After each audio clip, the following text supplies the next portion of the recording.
आदि कितने ऐसे बलात्कारी, कितने ऐसे किसानों को कुचलने वाले लोग बीजेपी के झंडे के तले देश की संसद को बदनाम, गुमराह, बर्बाद कर रहे हैं। उनका कौन है? ये कमल दल वास्तव में कमल दल नहीं, ये भ्रष्टाचारियों का दल बन गया। राम जाने ये कौन सा पाउडर है बीजेपी कि जिसमें लोग धुलते हैं और चमक कर निखर आते हैं। आतंकवादी भी साबित है कि कुछ भी मुश्किल, कुछ भी आसान नहीं, इसीलिए मैं परेशान नहीं। कि नारदा सारदा के घोटाले वालों को धो देते हैं, वो पवित्र हो जाते हैं। जिस विश्व शर्मा के खिलाफ ये धरना देकर बैठे थे कि ये लोग कहते हैं ना बिजली का बिल 0 है, केजरीवाल हीरो है, क्यों कहते हैं ऐसा? पर डाका डाल रहे, ये कौन लोग हैं? कौन वो लोग हैं जिन्हें बीजेपी सौगात में दे देती है हमारे देश की कमाई को? अब कूड़े में जाए बीजेपी, कूड़े में जाए बीजेपी के नेता और कूड़े में जाए कूड़े का पहाड़। नमस्कार, मैं जून मैसी। इस वक्त हम लोग कॉन्स्टिट्यूशन क्लब में मौजूद है और यहाँ पर हमारे साथ संदीप जी है। हम लोग बातचीत करेंगे जिस तरीके से जो बीजेपी का सांसद है उन्होंने ये बयान दिया है कि घर में चाकू तेज करके रखिएगा। तो एक सांसद जो जनप्रतिनिधि इस तरीके के बयान देते हैं तो लोग क्या सोचते हैं उनके बारे में, वही हम बातचीत करेंगे और जानेंगे कि इनका क्या कहना है। बहुत बहुत स्वागत है सर। बहुत बहुत धन्यवाद। बहुत दिनों बाद आपने इंटरव्यू लिया है, बड़ा अच्छा लग रहा है आपसे मिलके। और आपने एक सवाल उठाया कि जनप्रतिनिधि जब इस तरह की भाषा उपयोग करते हैं तो समाज पर क्या बीतता है। एक कहावत बड़ी पुरानी है, मैंने और आपने सुनी है कि चोर चोरी से जाए, हेरा फेरी से न जाए। एक ऐसी महिला जिस पर आतंकवादी का केस चला, एक ऐसी महिला जिस पर आतंकवाद का आरोप लगा। राम जाने ये कौन सा पाउडर है बीजेपी कि जिसमें लोग धुलते हैं और चमक कर निखर आते हैं। आतंकवादी भी साफ हो जाते हैं, लुटेरे भी साफ हो जाते हैं, चोर भी, गद्दार भी, मक्कार भी। और आज एक जिस तरह से एक सांसद ने यह बात कही है कि अपने घर में चाकू पहने कर लीजिए, छुरियां रख लीजिए, ये संसद की गरिमा को उन्होंने तार तार किया है। जिस संसद में कभी इंदिरा जी बैठी हूँ, पंडित नेहरू बैठे हों और सबके श्रद्धेय अटल जी बैठे हों, ऐसे संसद में एक ऐसी भी नेता बैठी है जो कहती है कि घर में चाकू निकाल लो, झोले में चाकू डालकर चलो, किसी से बदला लेने को तैयार करती है। देश को किस दिशा में लेकर जा रहे हैं ये हमारे सांसद, ये हमारे नेता, ये हमारे लोग, ये सोचना होगा। आखिर हमने अपने वोट से किनको चुना? क्या हमारा वोट इतना बेकार था कि हम ऐसे लोगों को चुने जो देश को बांटने, देश को काटने, देश को तोड़ने की बात करते हैं, या हम उनकी ओर बढ़े जो देश को जोड़ने की बात करते हैं? आज देश को जोड़ने की जरूरत है, आज देश को विकसित करने की जरूरत है, आज देश में काम की जरूरत है। एक तरफ तमाम तरह की फिरका परस्ती राजनीति है और एक तरफ केजरीवाल का भाईचारा है, एक और केजरीवाल का काम बोलता है। तो अब काम का वक्त है।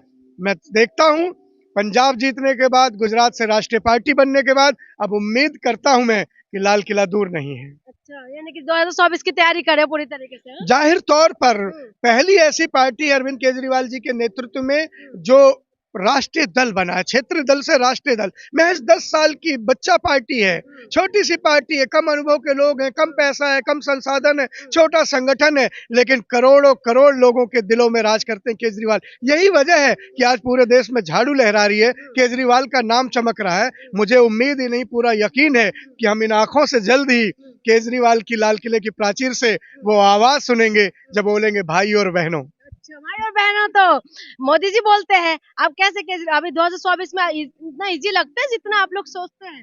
इतना इजी है? मेरा एक शेर है कि कुछ भी मुश्किल, कुछ भी आसान नहीं, इसीलिए मैं परेशान नहीं।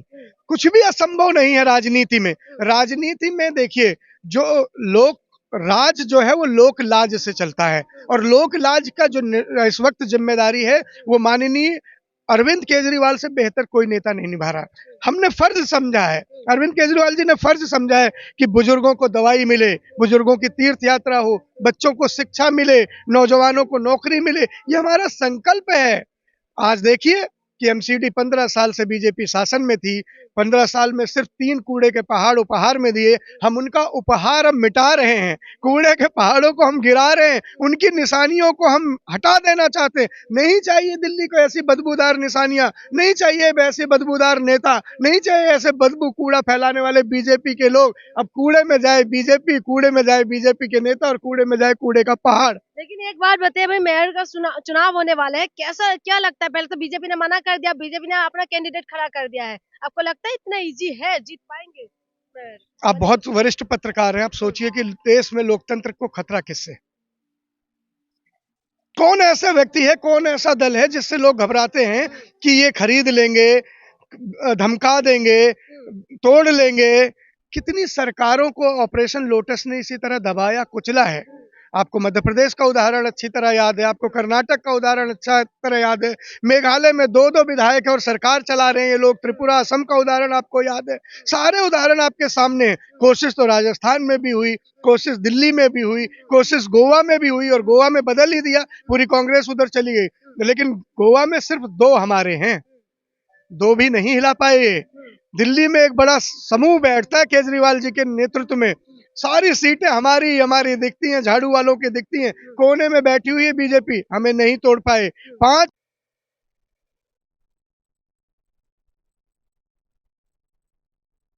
एक झूठा प्रचार है, ये भी एक झूठी मनगढ़ंत कहानियां हैं। वो आए केजरीवाल साहब से मिल कर गए, बता के गए और पांचों के पांच शेर दहाड़ेंगे वहां, इनका जीना मुश्किल कर देंगे, सच्चाई को लाएंगे। सच की राजनीति हम करते हैं और मैं कहता हूं कि आइए, जितना जोर है छल कपट प्रपंच, जितना बटुए में पैसा है, जितना तिजोरियों में पैसा है, लोकतंत्र अगर इसी तरह आपको बर्बाद करना है तो आप बर्बाद कीजिए। लोकतंत्र हम और केजरीवाल साहब आबाद करना चाहते हैं, हम आबाद करेंगे। अच्छी बात कही आपने, भारत सरकार रेल का विकास करती है, रेलवे का प्लेटफॉर्म बनाती है और अडानी को बेच देती है। भारत सरकार भेल का आधुनिकीकरण करती है, भेल को बेच देती है। भारत सरकार सेल का आधुनिकीकरण करती है, सेल को बेच देती है। भारत सरकार एमटीएनएल का बहुत करोड़ों रुपए खर्च करती है और एमटीएनएल पर जियो का 5G चलने लगा। ये किसके लिए भारत सरकार का खजाना लुटाया जा रहा है? कौन लोग लूट रहे हैं? किन लोगों के हिस्से में भारत के पैसा जा रहा है? कौन है वो लोग जो भारत के पैसे पर, तिजोरी पर, हमारे अधिकार पर, हमारे बच्चों के अधिकार पर डाका डाल रहे हैं? ये कौन लोग हैं? कौन वो लोग हैं जिन्हें बीजेपी सौगात में दे देती है हमारे देश की कमाई को? एक तरफ नेहरू जी ने देश को मंदिर मान के, मंदिर समझ कर इसे पूजा और एम्स, बेल, इसरो सारी संस्थाएं खड़ी की, खाद बनाने तक के संस्थान उन्होंने बनाया, भाखड़ा नंगल बांध उन्होंने बनाया। और आज एक व्यापारी आया है, राहुल जी बहुत अच्छी बात कहते हैं, हम दो हमारे दो, दो देश चलाने बेचने वाले और दो खरीदने वाले। कब तक चलेगा? क्या क्या बेचोगे साहब? कहाँ बना रहे हो आप? बना के आज देख लीजिए बहन जी, आप चले जाइए कहीं भी, आज देखिए बड़े सुनहरे अक्षरों में अडानी एयरपोर्ट, अडानी हवाई अड्डा, अडानी रेलवे, अडानी पोर्ट। कौन है अडानी? भारत से बड़े हो गए क्या अडानी? और भारत से बड़ा बनाने की कोशिश कौन कर रहे हैं? उनका चेहरा सामने आना चाहिए।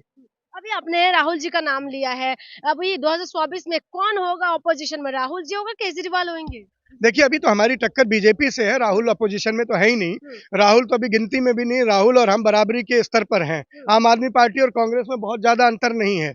उनकी 3 राज्य में सरकार है, हमारी 2 राज्य में सरकार है। वो राष्ट्रीय दल है, हम राष्ट्रीय दल है। वो 100 साल में यहाँ तक पहुंचे, हम 10 साल में यहाँ तक पहुंचे। जाहिर तौर पर हमारी छलांग, हमारी ऊंचाई, हमारी तेजी, केजरीवाल जी का नेतृत्व राहुल से ज्यादा बड़ा है, ज्यादा विशाल है। और आने वाले समय में राहुल लड़े या मोदी, शाह लड़े या नड्डा, जीत तो झाड़ू की होगी, जीत तो केजरीवाल की होगी। आप ये बताइए, जो कांग्रेस है, कांग्रेस का तो कार्यकर्ता पूरा देश में है, लेकिन केजरीवाल जी के लिए इतना इजी लगता है जितना आप लोग सोचते हैं? देखिए, केजरीवाल जी का चुनाव जनता लड़ती है, मतदाता तो पूरे देश में है, काम तो पूरे देश में होना चाहिए। जो मोहल्ला क्लिनिक दिल्ली में है, जो मोहल्ला क्लिनिक पंजाब में बन रहा है, जो स्कूल दिल्ली में है, जो स्कूल अब पंजाब में बन रहे हैं, जो सुविधाएं हैं, जो लोगों को बुनियादी चीजें चाहिए। जब लोग कहते हैं ना बिजली का बिल 0 है, केजरीवाल हीरो है, क्यों कहते हैं ऐसा? ये सबकी तो जरूरत है, आज सिर्फ मेरी और आपकी जरूरत नहीं है। हम दिल्ली में इसलिए हम अपने आप को भाग्यशाली कहते हैं, बड़ी खुशी खुशी बताते हैं, लेकिन जलन तो गुजरात वालों को भी होती है, हिमाचल वालों को भी होती है, हरियाणा वालों को भी होती है, राजस्थान वालों को भी होती है। हमारे बिजली के बिल 0 क्यों नहीं होते? वो भी अपना बिजली का बिल 0 करेंगे, केजरीवाल को लाएंगे। हम चुनाव नहीं लड़ते साहब, हमारी औकात नहीं है कि हम पूरे देश में लड़ सके। हमें तो जनता लड़ाती है, जनता लड़ती है, जनता जिताती है, जनता खुद जीतती है। हमारे यहाँ कोई हिस्ट्री सीटर नहीं आता, हमारे यहाँ कोई माफिया नहीं आता, हमारे यहाँ किसी बड़े बाप की औलाद नहीं आती। हमारे यहाँ तो गली मोहल्ले से चलने वाले संघर्ष के क्रांतिवीर सिपाही आते हैं,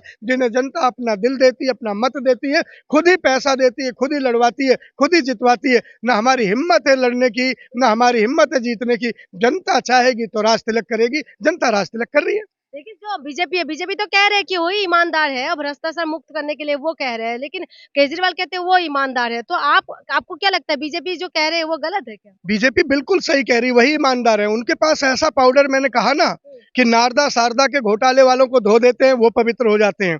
जिस विश्व शर्मा के खिलाफ ये धरना देकर बैठे थे कि ये चोर है, भ्रष्टाचारी, इसे गिरफ्तार करो, उसे मुख्यमंत्री बना देते हैं। जिस ज्योतिरादित्य सिंधिया पर बहुत सारे आरोप लगा रहे थे, उसे आज अपना पार्टनर बना लेते हैं। आप एक लंबी लिस्ट निकालिए कि कितने ऐसे आरोपी, कितने ऐसे अपराधी, कितने ऐसे बलात्कारी, कितने ऐसे किसानों को कुचलने वाले लोग बीजेपी के झंडे के तले देश की संसद को बदनाम, गुमराह, बर्बाद कर रहे हैं, संविधान के साथ मखौल उड़ा रहे, खेल कर रहे। ऐसे लोगों का कौन है? ये कमल दल वास्तव में कमल दल नहीं, ये भ्रष्टाचारियों का दल बन गया। लोग जानने लगे आप तानाशाही से, ईडी के डर से, सीबीआई के डर से जुबान बंद कर सकते हो, लेकिन ईवीएम पे चलने वाली उंगलियों को नहीं रोक सकते।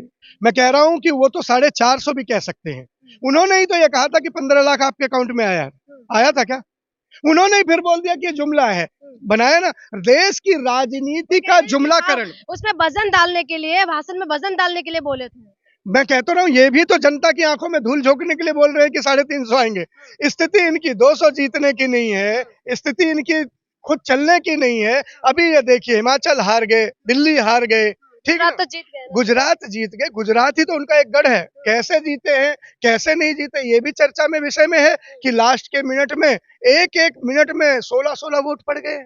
ये भी तो चर्चा का विषय है। आप सबने ही खबरों में चलाया, बहुत सारे सोशल मीडिया पे ऐसे 1 मिनट में 16 वोट कैसे पड़ गए। लास्ट के 1 घंटे में आप आंकड़ा देखिए, आप सबके यूट्यूब चैनल से मैं देखता हूँ, सत्य है नहीं है आप प्रमाणित करें कि इतनी सारे भारी संख्या में मतदान कहाँ से हो गया।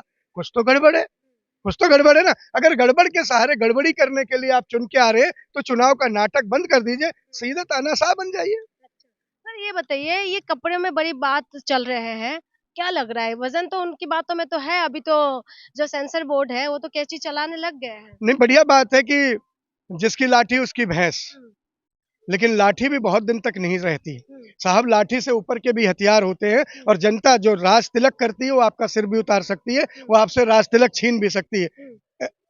ऐसी स्थिति में आप समझिए कि अब स्थितियां बदल रही, और मुझे लगता है कि आने वाला दिन अब आम आदमी पार्टी का, झाड़ू का, केजरीवाल का, और एक अच्छा दिन, अच्छा शुभ दिन, शुभ घड़ी आ रही है, और लाल किला केजरीवाल का इंतजार कर रहा है। शुक्रिया। ठीक है, धन्यवाद, धन्यवाद।